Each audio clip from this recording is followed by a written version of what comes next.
पार्थाय परमं रूपमैश्वरम्.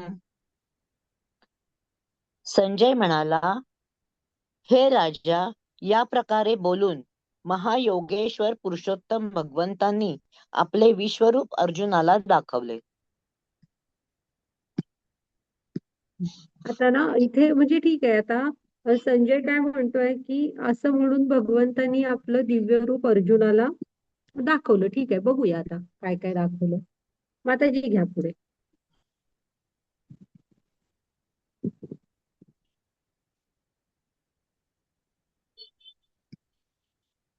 माताजी, हे रेकॉर्डेड जो मेसेज आहे तो काढा, म्हणजे मला खालचं दिसेल.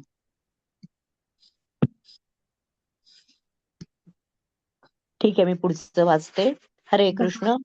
अनेक वक्त्र नयनम अनेक अद्भुत दर्शनम अनेक दिव्याभरणं दिव्यानेकोद्यतायुधम दिव्यमाल्याम्बरधरं दिव्यगंधानुलेपनम सर्वाश्चर्यमयं देवम अनंतं विश्वतोमुखम.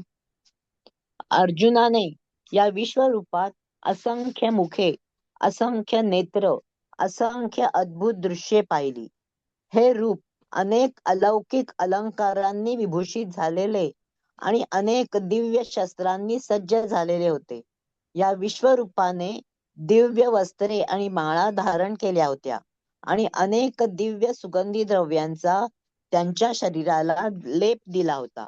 विश्वरूपाच्या बाबतीत सर्वच अद्भुत, तेजस्वी, अनंत आणि सर्वव्यापी होते. योजना माताजी, तो मधला मेसेज आहे तो काढून बाजूला घ्या. पिक्चर दिसत नाहीये पूर्ण. माताजी, कुठलाच मेसेज माझ्या स्क्रीनवर तरी दिसत नाहीये. माताजी तुम्ही ओके दाबा. माझ्या पण स्क्रीनवर कुठला मेसेज नाही दिसत आहे. मलाही नाही दिसत आहे. बरं ठीक आहे, ओके दाबलं तरी माझा जात नाही म्हणून विचारलं मी. नाही, ओके माझ्याकडे कुठलाच मेसेज नाहीये माताजी. तो तुमच्या बरं ठीक आहे, स्क्रीनवरच असेल तो कदाचित. माझ्या स्क्रीन वरती दिसतोय. ते ओके करून सुद्धा तो हलत नाहीये म्हणून मी रिक्वेस्ट केली. हा हा, नाही माझ्याकडून नाही होणार माताजी, कारण माझ्याकडे दिसतच नाहीये त्याच्यामुळे. तर ओके, आपण आता हे बघूया.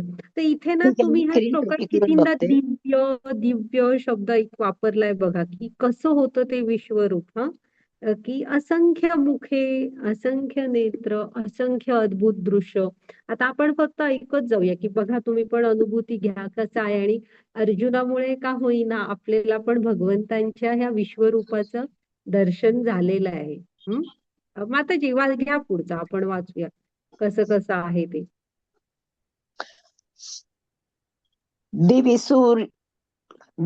हरे कृष्ण. दिवि सूर्य सहस्रस्य भवेद्युगपदुत्थिता यदि भाससदृशी सा स्यात् भासस्तस्य महात्मनः. आकाशामध्ये एकाच वेळी जर हजारो सूर्यांचा उदय झाला तर कदाचितच त्यांचे तेज भगवंतांच्या विश्वरूपातील तेजाची बरोबरी करू शकेल. हरे आता म्हणजे कृष्ण. त्याचं तेज कसं होतं पहा.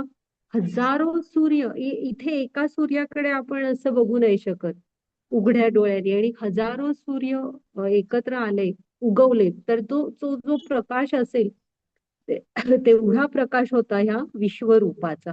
मग आता तो अर्जुन का बघू शकत होता, दिव्य दृष्टी दिली होती. आणि हे इथले संजय वाच श्लोक सुरू आहेत. संजय का पाहू शकतोय, कारण संजयाला पण व्यासदेवानी दिव्य दृष्टी दिली आहे. आणि व्यासदेव हा भगवंतांचाच एक शक्त्यावेश अवतार आहे. त्यामुळे ती दिव्य दृष्टी आहे म्हणून संजय पण हे वर्णन करू शकला. नाही तर एक सूर्याचं असं आपण बघू नाही शकत. हजारो सूर्याचा प्रकाश बघण्यासाठी ती दिव्य दृष्टी हवी आपल्याकडे. माताजी घ्या पुढे. हरे कृष्ण. तत्रैकस्थै जगत्कृत्स्नं प्रविभक्तमनेकधा अपश्यद्देव देवस्य शरीरे पांडवस्तदा. त्यावेळी अर्जुनाने भगवंतांच्या विश्वरूपामध्ये एकाच ठिकाणी स्थित असलेली परंतु अनंत ग्रहांमध्ये विभागलेली ब्रह्मांडाची विस्तृत रूपे पाहिली. हरे कृष्ण. आणि काय बघा म्हणतोय तो, ब्रह्मांड म्हणजे एकाच ठिकाणी स्थित असलेली परंतु अनंत ग्रहांमध्ये हे विभागलेली. हं? म्हणजे इथे एक लक्षात घ्यायचं आपण की ते एकाच ठिकाणी स्थित आहे, सगळं आहे ते विभागलं गेलंय, कुठे ग्रह आहेत, कुठे काय असं आहे. पण ते स्थित कुठं आहे? भगवंतांमध्ये स्थित आहे ते सगळं. हा, आणि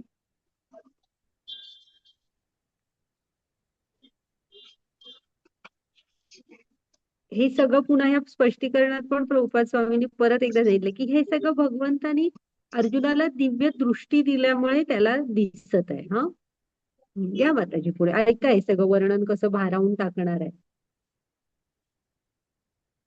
हरे कृष्ण. ततः सविस्मयाविष्टो हृष्टरोमा धनञ्जयः प्रणम्य शिरसा देवं कृताञ्जलिरभाषत. त्यानंतर भ्रमित आणि आश्चर्यचकित होऊन अंगावरती रोमांच उभारलेला अर्जुन प्रणाम करण्यासाठी नतमस्तक झाला आणि हात जोडून त्याने भगवंतांची प्रार्थना करण्यास प्रारंभ केला. हरे कृष्ण. अर्जुन ना भगवंतांना काय म्हणून बघतो? आपला मित्र. हा, सख्याचं नातं आहे, नातं आत्ते मामे भावंडांचं आहे, पण समवयस्क आहेत आणि तो नेहमी कृष्णांमध्ये एक मित्र बघतो. कृष्ण पण अर्जुनांमध्ये एक मित्र बघतात. पण आता तो पाहतोय की आपल्या मित्र मित्र म्हणतो आपण, पण ते काय आहेत, त्यांनी कसं सगळं धारण केलंय तो ते समोर पाहतोय ना. त्यामुळे त्याने प्रणाम, म्हणजे अंगावर रोमांच आले. तर आता हे रोमांच पहिल्या दुसऱ्या अध्यायात पण त्याच्या अंगावर रोमांच आले होते. मग ते रोमांच कसले होता सांगा? तो भीतीने आलेला होता की त्याला नव्हतं युद्ध करायचं, हे ते नाही. अष्टसात्विक विकार म्हणून असतात. जेव्हा भगवंतांची अनुभूती होते तेव्हा आपोआप डोळ्यातनं अश्रू येणं, हा, अंगावर रोमांच उभे राहणे, असे ती लक्षणं असतात. जेव्हा तुम्हाला मंदिरात वगैरे अशी भगवंतांची अनुभूती आतून होत असते ना, तेव्हा हे रोमांच हे त्यातले आहेत, भीतीतला नव्हे. देवाची, भगवंतांचं अस्तित्व आपल्याला जेव्हा जाणवतं, आपण त्यांच्याशी जोडलो जातो ना, तेव्हाच आहे. आणि मग तो भगवंतांची आता प्रार्थना करू लागलाय. बघूया, घ्या माताजी पुढचा श्लोक. अर्जुन उवाच पश्यामि देवांस्तव देवदेहे सर्वांस्तथा भूतविशेषसङ्गान् ब्रह्माणमीशं कमलासनस्थं ऋषींश्च सर्वानुरगांश्च दिव्यान्. अर्जुन म्हणाला, हे भगवान, हे कृष्ण, मी तुमच्या शरीरात एकत्रित झालेल्या सर्व देवतांना आणि इतर विविध जीवांना पाहतो. कमलासनावरती बसलेल्या ब्रह्मदेवांना, तसेच भगवान शंकर, सर्व ऋषी आणि अलौकिक सर्पांना मी तुमच्या देहामध्ये पाहतो. हरे कृष्ण. आता तो बघा इथे कमलासनावर बसलेल्या ब्रह्मांपासून शंकर आणि सगळे अलौकिक ऋषी सर्प पाहतोय.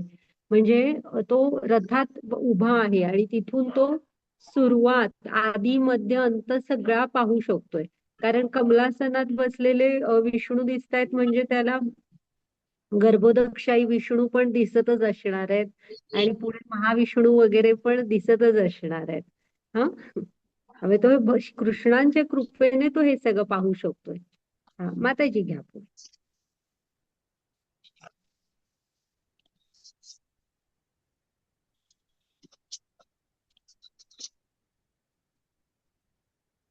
हरे कृष्ण.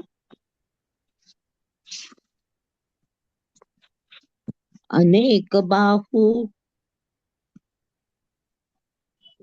17वा. 16वा ना.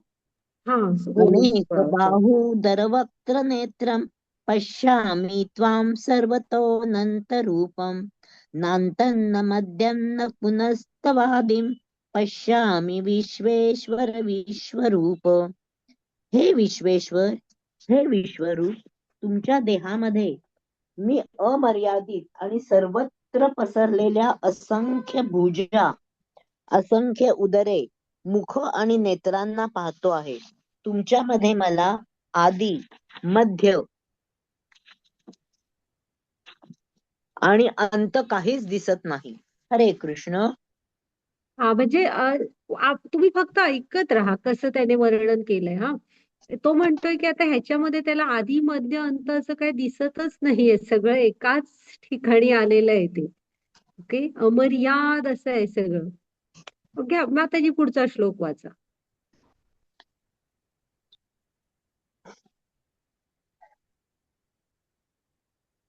हरे कृष्ण.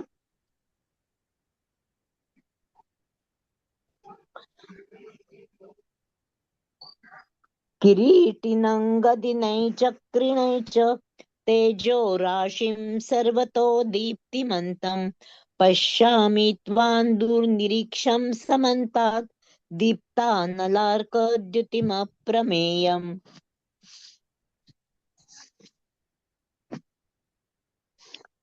तुमचे रूप अत्यंत तेजपुंज असल्याने ते पाहणे कठीण आहे. हे तेज प्रज्वलित अग्नी किंवा सूर्याच्या अपरिमित तेजाप्रमाणे सर्वत्र व्यापलेले आहे. तरीही अनेक मुकुट, गदा आणि चक्रांनी सुशोभित झालेले हे कांतिमान रूप मी सर्वत्र पाहत आहे. हरे कृष्ण. असू दे, माताजी वाचा पुढे. हे श्लोक फक्त ऐका, त्यांनी त्याचं ट्रान्सलेशन माताजींनी वाचलंय. असं हे दिव्य स्वरूप आहे, अद्भुत. घ्या 18वा श्लोक वाचा. हरे कृष्ण. त्वमक्षरं परमं वेदितव्यं त्वमस्य विश्वस्य परन्निधानं त्वमव्ययः शाश्वतधर्मगोप्ता सनातनस्त्वं पुरुषो मतो मे. तुम्ही परम आद्य अक्षर ज्ञेय आहात. या संपूर्ण विश्वाचे परम आश्रयस्थान तुम्हीच आहात. तुम्ही अव्ययी आणि पुरातन आहात. तुम्हीच शाश्वत धर्माचे पालक पुरुषोत्तम भगवान आहात, हे माझे मत आहे. हरे कृष्ण. हा. तो सांगतोय बघा तुम्ही काय काय आहात, आणि तो म्हणतोय हे माझं मत आहे की तुम्ही अव्ययी पुरातन आहात. वर्णन बघा किती सुंदर श्लोकांमध्ये केलेलं नाही. 19वा घ्या माताजी. हरे कृष्ण. अनादिमध्यान्तमनन्तवीर्यम् अनन्तबाहुं शशिसूर्यनेत्रं पश्यामि त्वां दीप्तहुताशवक्त्रं स्वतेजसा विश्वमिदन्तपन्तम्. तुम्ही आदी, मध्य आणि अंतरहित आहात. तुमचा महिमा अगाध आहे. तुम्हाला असंख्य बाहू आहेत. चंद्र आणि सूर्य तुमचे नेत्र आहेत. तुमच्या मुखातून बाहेर पडणारा अग्नी संपूर्ण विश्वाला तुमच्याच तेजाने तप्त करीत असल्याचे मी पाहत आहे. हरे कृष्ण. पुन्हा तेच सांगतो इथे. प्रभुपाद स्वामी म्हणतायत की शास्त्रानुसार श्रीकृष्णांच्या महिमेची पुनरुक्ती हा साहित्यिक दोष मानला जात नाही. असे म्हटले जाते की भारावून गेल्यावर किंवा विस्मित वा तल्लीन झाल्यावर अशा विधानांची पुनरुक्ती होत असते, हा दोष नव्हे. हा, घ्या माताजी पुढची 20वा श्लोक. तो असा चकित होऊन पाहतोय ते रूप. हरे कृष्ण. द्यावा पृथिव्योरिदमन्तरं हि व्याप्तं त्वयैकेन दिशश्च सर्वाः दृष्ट्वाद्भुतं रूपम् उग्रं तवेदं लोकत्रयं प्रव्यथितं महात्मन्. तुम्ही एकट्यानेच संपूर्ण आकाश, ग्रहलोक आणि त्यांच्यामधील सर्व दिशा व्याप्त केले आहेत. हे महात्मन, तुमचे हे उग्र आणि अतिशय अद्भुत रूप पाहून सर्व ग्रहलोक अतिशय व्यथित झाले आहेत. हरे कृष्ण.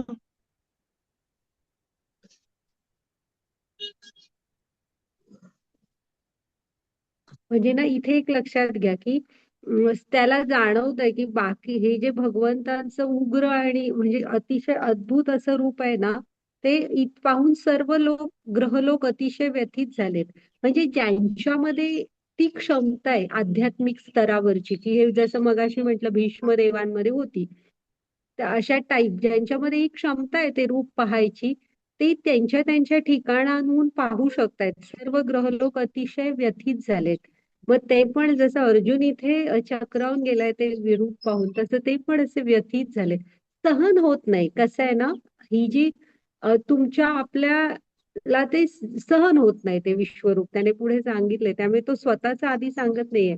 आणि इथे त्यामुळे एक लक्षात घ्यायचं की फक्त पृथ्वीवर हे नाहीये मनुष्यांची वस्ती, वेगवेगळे ग्रहलोक जे आहेत ते तिथे तिथे पण जीवन आहे, पण त्याची स्वरूप कदाचित वेगळी असतात. आपल्याला ती जाणवणार नाहीत ह्या देहाने आणि त्यांना आपण जाणवणार नाही. पण ह्याचा अर्थ असा नाही की तिथे जीवन नाही, ते त्यांच्या त्यांच्या अ, तिथल्या ज्या गरजा आहेत त्याप्रमाणे बनलेलं त्यांचं शरीर आहे. हा.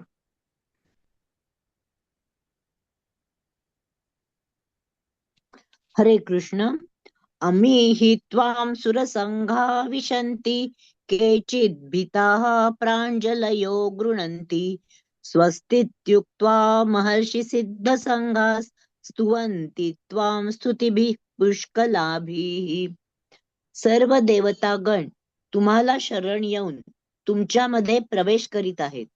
त्यांच्यापैकी काही अत्यंत भयभीत झाल्यामुळे हात जोडून तुमची प्रार्थना करीत आहेत. महर्षीगण आणि सिद्धगण स्वस्ती म्हणजे शांती असे म्हणून वैदिक स्तोत्रांनी गायन करून तुमची स्तुती करीत आहेत. हरे कृष्ण. बघा, म्हणजे अर्जुनाची अशी अवस्था होणारच नाही. इथे देवी देवता आणि सिद्धगण वगैरे हे सुद्धा भगवंतांना प्रणाम करत आहेत, वैदिक स्तोत्र वगैरे मंत्र म्हणून. हा हा वाचा माताजी 22. हरे कृष्ण. रुद्रादित्या वसवो ये च साध्या विश्वेश्विनौ मरुतश्चोष्मपाश्च गंधर्व यक्षासुरसिद्ध संघा वीक्षन्ते त्वां विस्मिताश्चैव सर्वै. रुद्रगण, आदित्यगण, वसुगण, साध्यगण, विश्वदेव, अश्विनी कुमार, मरुद्गण, पितृगण, गंधर्व, यक्षगण, असुर आणि सिद्ध देवता विस्मित होऊन तुम्हाला पाहत आहेत. हरे कृष्ण. सर्वजण भगवंतांना विस्मित होऊन पाहताना अर्जुन बघतोय. हा माताजी वाचा 23.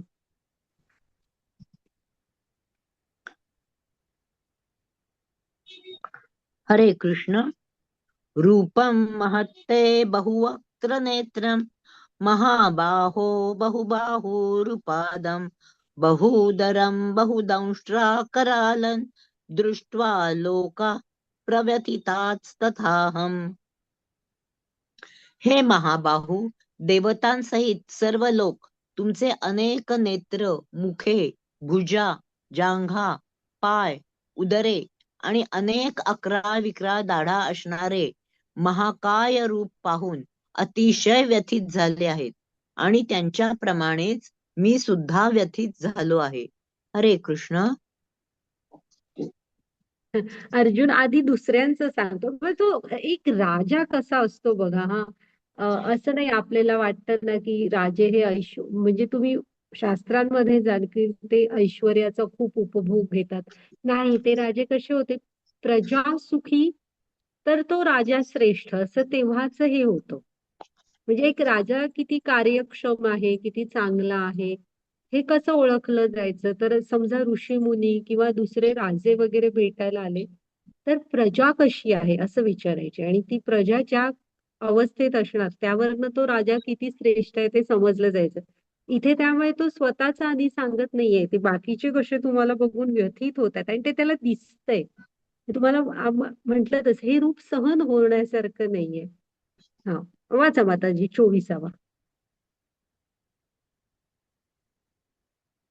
हरे कृष्ण.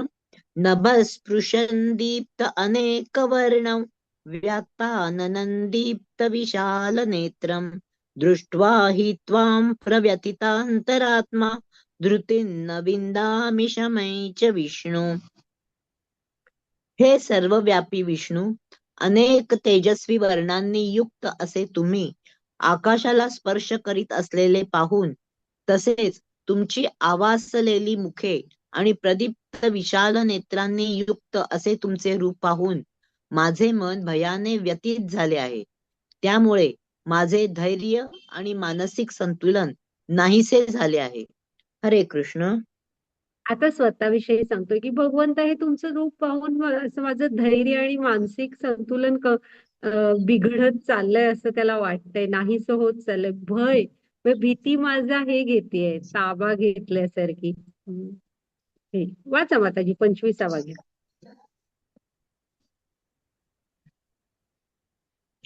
हरे कृष्ण.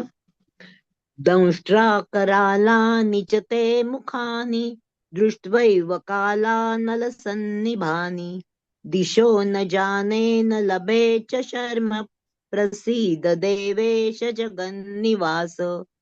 हे देवादिदेव, हे जगन्निवासा, कृपया माझ्यावरती प्रसन्न व्हा.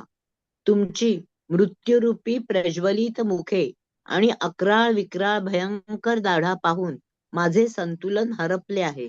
सर्वच बाजूंनी मी गोंधळलेलो आहे. हरे कृष्ण. आता तो ना त्याची फक्त तो कसं आहे ते एकतर ते रूप असं सगळी दाही दिशा म्हणतात तसं त्याने व्यापलं, जमिनीपासून आकाशापर्यंत पसरलंय आणि वेगवेगळी रूपं बघतोय आता त्याच्यामध्ये. अनेक मुकुट धारण केलेत, वेगवेगळे सुगंधी दिव्य सुगंध वगैरे येत आहेत, हे सगळं तर आहेच. पण त्याला आता पुढे काय काय दिसतंय बघा, की अनेक मृत्यूरूपी पण हे दिसतायत, अकराळ विक्राळ दाढा वगैरे असणार, कारण काळ हे भगवंतांचंच एक रूप आहे ना. तर ते ऐका. त्यामुळे तो भिडलाय आणि गोंधळून जातोय म्हणतोय मी. माताजी घ्या 26-27.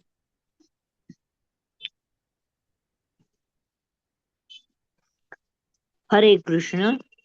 अमी च त्वां धृतराष्ट्रस्य पुत्रास् सर्वै सहैवावनिपाल संघैः भीष्मो द्रोणसूतपुत्रस्तथासौ सहास्मदीयैरपि योधमुख्यैः वक्त्राणि ते त्वरमाणा विशन्ति दंष्ट्राकरालानि भयानकानि केचिद्विलग्ना दशनान्तरेषु सन्दृश्यन्ते चूर्णितैरुत्तमांगैः.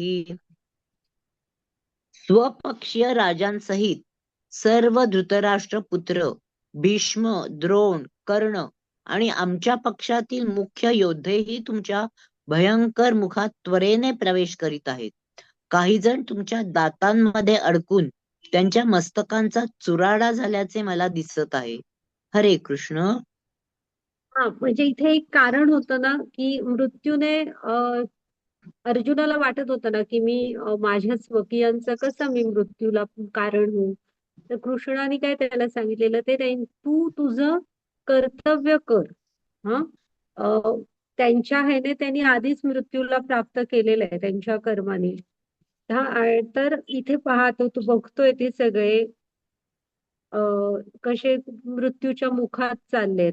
आणि फक्त त्यांच्या युद्ध हे दोन्ही बाजूला त्रासदायक असतं. यांच्या पण बाजूचे अनेक योद्धे तो बघतोय मृत्यूच्या मुखात जाताना. घ्या माताजी पुढे 28.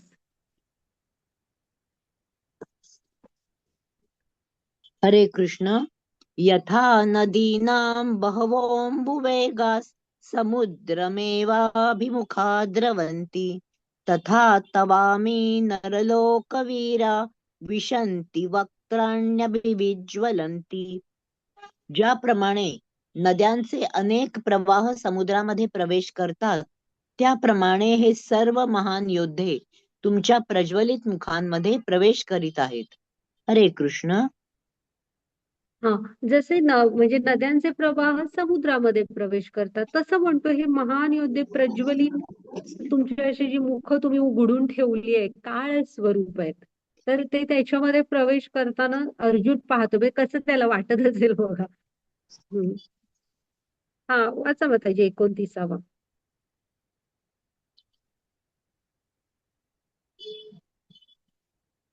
हरे कृष्ण. यथा प्रदीप्तैज्ज्वलनं पतंगा विशन्ति नाशाय समृद्धवेगाः तथैव नाशाय विशन्ति लोका स्तवापि वक्त्राणि समृद्धवेगाः. ज्याप्रमाणे पतंग आपल्या विनाशाकरिता प्रदीप्त अग्नीमध्ये प्रवेश करीत असतात, त्याप्रमाणे हे सर्व लोक द्रुतगतीने तुमच्या मुखांमध्ये प्रवेश करीत असल्याचे मी पाहत आहे. हरे कृष्ण.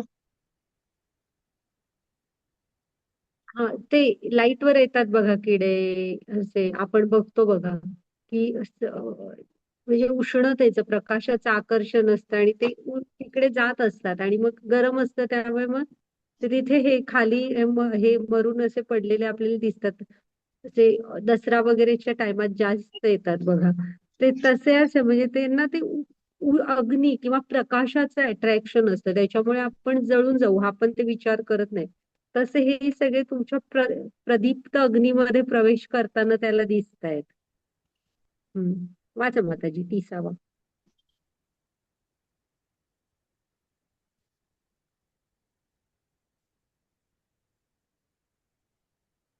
हरे कृष्ण. लेलीयसे ग्रसमानः समन्तात् लोकान् समग्रान् वदने ज्वलद्भिः तेजोभिरापूर्य जगत् समग्रं भासस्तवोग्र प्रतपन्ति विष्णू. हे विष्णू, तुम्ही आपल्या प्रज्वलित मुखांनी सर्व बाजूंनी सर्व लोकांना गिळंकृत करीत असल्याचे मी पाहत आहे. तुम्ही आपल्या तेजाने संपूर्ण जगत व्यापले असून उग्र, प्रखर, होळपळणाऱ्या किरणांनी प्रकट झाला आहात. हरे कृष्ण. हा, हे वर्णन आहे. माताजी वाचा पुढे पण. हा, कसं त्याला काय काय वाटतंय बघा, की तेज तेज म्हणजे काय आहे, की त्या तेजाने सगळं व्यापून तो प्रखर अशी होरपळ करत आहात तुम्ही प्रकट. हरे कृष्ण. आख्याहि मे को भवानुग्र रूपो नमोऽस्तु ते देववर प्रसीद विज्ञातुमिच्छामि भवन्तमाद्यन् न हि प्रजानामि तव प्रवृत्तिम्. हे देवादिदेव, कृपया मला सांगा की उग्र रूपधारी तुम्ही कोण आहात. मी तुम्हाला प्रणाम करतो. कृपया माझ्यावरती प्रसन्न व्हा. तुम्ही आदिपुरुष आहात. मी तुम्हाला जाणू इच्छितो, कारण मला तुमचे प्रयोजन माहीत नाही. हरे कृष्ण. हा, आता ना इथे काळ रूपात भगवंत कसं सगळं भक्षण करतात. तुम्ही स्वतः इमॅजिन करा की हे पाहणं, तो अर्जुन आहे तिथे म्हणून तो काही कमी धैर्यवाला नाहीये. हा, तो पण असा एक नरपुंगव म्हणतात तसा टाईप आहे. त्याची ही अवस्था होतीये. मग त्यामुळे तो विचारतोय. हा, इथे आपण बघा, असं नाहीये की तुम्ही समोरच्यावर असं विश्वास ठेवा म्हटल्यावर डोळे झाकून ठेवा. तर इथं तोही प्रश्न विचारतोय. ही गीता ही अर्जुनाच्या प्रश्नांचीच उत्तरं आहेत ना. पण ते विचारतानाची त्याची मर्यादा बघा, तो किती मर्यादेत आहे. हा, म्हणजे इथे ना तुम्हाला कुणीही प्रश्नोत्तर करायला हे नाही केलेलं. तुम्ही नक्की गुरूंकडे जा. हा, तुम्हाला ज्या शंका येतात त्या विचारा, पण विचारताना ना आपल्यामध्ये एक नम्रता असावी. दुसऱ्याला हरवण्याचा भाव नसावा, तर आपलं ज्ञान वाढावं हा आपला भाव असायला पाहिजे. आता तो पण विचारतोय ना, काळ रूपाने हे भगवंत सगळं हे करतात. म्हणजे कृष्ण काय सांगतात बघा, की काळ हेही त्यांचंच एक रूप आहे. माताजी वाचा श्री भगवान. हरे कृष्ण. श्री भगवानुवाच कालोऽस्मि लोकक्षयकृत् प्रवृद्धो लोकान् समाहर्तुमिह प्रवृत्तः ऋतेऽपि त्वान्न भविष्यन्ति सर्वे येव स्थिताः प्रत्यनीकेषु योधाः. श्री भगवान म्हणाले, जगतांचा विनाश करणारा काळ मी आहे आणि सर्व लोकांचा संहार करण्यासाठी मी या ठिकाणी आलो आहे. तुझ्या व्यतिरिक्त म्हणजेच पांडवांव्यतिरिक्त दोन्ही सैन्यातील योद्ध्यांचा विनाश होणार आहे. हरे कृष्ण. हा, तर ते सांगतायत बघा, की जगताचा विनाश करणारा काळ शेवटी म्हणजे प्रलय तेच आहेत ना. त्यांच्या इच्छेनेच प्रलय होत असतो. तर आणि थांबा, मी तुम्हाला हा शेवटचा पॅरेग्राफ वाचून दाखवते. की त्यांनी दुसरा अध्यायात सांगितलेलं त्याला, की तुला अशी तुझी इच्छा आहे म्हणून हे युद्ध होत नाहीये. हे युद्ध धर्म विरुद्ध अधर्म असं युद्ध आहे. हे धर्मयुद्ध आहे. तू माझी इच्छा म्हणून तू लढ. तुझ्या इच्छेसाठी कोण इथे मृत्यूला प्राप्त होत नाहीये. तर तुम्ही हा शेवटचा मी अध्याय पॅरेग्राफ वाचते, म्हणजे तुम्हाला कळणार की युद्ध करण्यास अर्जुन अनुकूल नव्हता आणि युद्ध न करणे हेच उत्तम असल्याचे त्याला वाटत होते, कारण यामुळे नैराश्य तरी येणार नव्हते आणि बाकीच्या सगळ्यांचे प्राण वाचले असते असं त्याला वाटत होतं. त्याला वाटत होतं की मी मारणार माझ्या भावांना वगैरे. तर याला उत्तर म्हणून भगवंत सांगतात की तू जरी युद्ध केले नाहीस तरी त्यापैकी प्रत्येकाचा नाश होणार आहे, कारण ही माझी योजना आहे. अर्जुनाने युद्ध थांबविले असते तरी त्यांचा मृत्यू अन्य प्रकारे होणारच होता. जरी त्याने युद्ध केले नसते तरी मृत्यूला अडविणे शक्य नव्हते. वास्तविकपणे सर्व योद्ध्यांचा मृत्यू आधीच झाला होता. काळ संहारक आहे आणि अभिव्यक्तींचा भगवंतांच्या इच्छेने विनाश होणार आहे. हाच प्रकृतीचा नियम आहे. हम्म. त्यामुळे अर्जुनाला इथे स्वतःच्या डोक्यावर ते ओझं घेऊ नको म्हणत असतात ना कृष्ण. आपण जो दुसरा अध्याय सांख्य योग बघितलाय त्याच्यामध्ये कृष्णाने हे सगळं सांगितलेलं आहे आणि त्यामुळे आपणही ना एक इथे हे करायचं. आपण जीवन जगताना असंच जगायला हवं की आपल्याला दुसऱ्याला त्रास होऊ नये. असंच शांत आयुष्य आपण नेहमी जगावं. पण ह्या ना सृष्टीचा ह्याला मर्त्य लोक म्हणतात. काय करणार, इथला हा नियमच आहे की इथे जो जन्म घेणार तो कधी ना कधीतरी मृत्यूला प्राप्त करणार. इथे अमर राहू नाही शकत कोण, कारण हे जग अमर राहण्यासाठी बनलेलंच नाहीये, हे त्याचं नेचरच नाहीये. हम्म. हा, त्यामुळे हे जे संशोधन वगैरे करणारे म्हणतात ना अमर राहण्यासाठी वगैरे, असे खूप जणांनी आजपर्यंत केलेले आहे. ते पृथ्वीवर किंवा ह्या इवन ब्रह्मांडात सुद्धा ते अशक्यच आहे, कारण ब्रह्मा सुद्धा त्यांचं 100 वर्षाचं आयुष्य झालं की ते पण मृत्यूला प्राप्त करत असतात. हा, तो इथला नियम आहे की ज्याने जन्म घेतलाय तो कधी ना कधी तरी त्याचा मृत्यू हा होणारच आहे. आणि काळ कोण आहे तर भगवंतांचं एक स्वरूप आहे काळ म्हणजे. पण त्यामुळे मृत्यूला सुद्धा भगवंतांकडेच तर आपण जायचंय अशा दृष्टीने घेतात. हा, जिकडून आलो तिकडे जायचंय. ओके, आपण हा नाही 4:21 झालेत. एक श्लोक 33वा श्लोक घेऊ आणि थांबू आपण इथे. वाचा माताजी.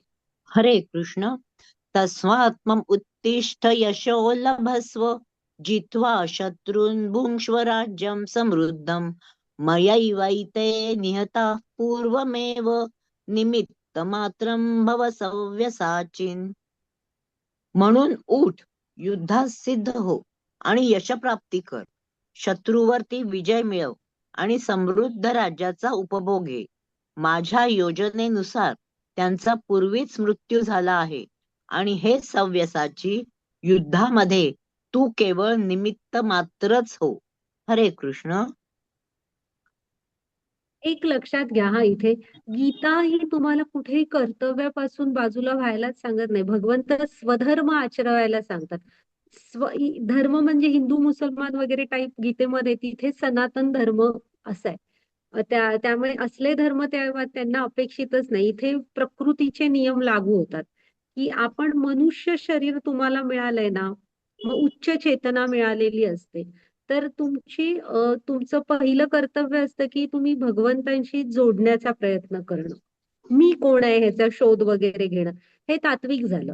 हा, मग तुमचं स्वधर्म, तुमचे जे कर्तव्य आहेत ना तुमच्या समोर, ती करणं हे गरजेचं असतं. गीता तुम्हाला कुठेही त्यापासून पळून जा म्हणून सांगत नाही. आता पण ते काय म्हणतात, उत्तिष्ठ, उठ म्हणतात. अर्जुना उठ आणि युद्धात सिद्ध हो. त्यामुळे प्रत्येकाची जीवन हे त्याचं रणांगण असतं. आणि ते ज्याने त्याने ते रणांगणावरचं युद्ध करायचं असतं. त्याची स्वरूप बदलणार, ती प्रत्येकाची कधीच सेम नसणार, ज्याचं त्याचं वेगळं असणार. पण तुमच्या वतीने ते कोण लढू नाही शकत. ती तुमचं तुम्हाला लढावं लागणार ना. इथे अर्जुनाचं युद्ध कृष्णाने लढलं. त्यांनी अर्जुनाला ज्ञानरूपी नौका दिली हा भवसागर पार करण्यासाठी. इथे पण त्यामुळे म्हणतात की अर्जुना तू निराश होऊ नको, उठ आणि युद्ध कर, शत्रूवर विजय मिळव. ओके. आणि माझ्या योजनेनुसार त्यांचा पूर्वीच मृत्यू झालेला आहे.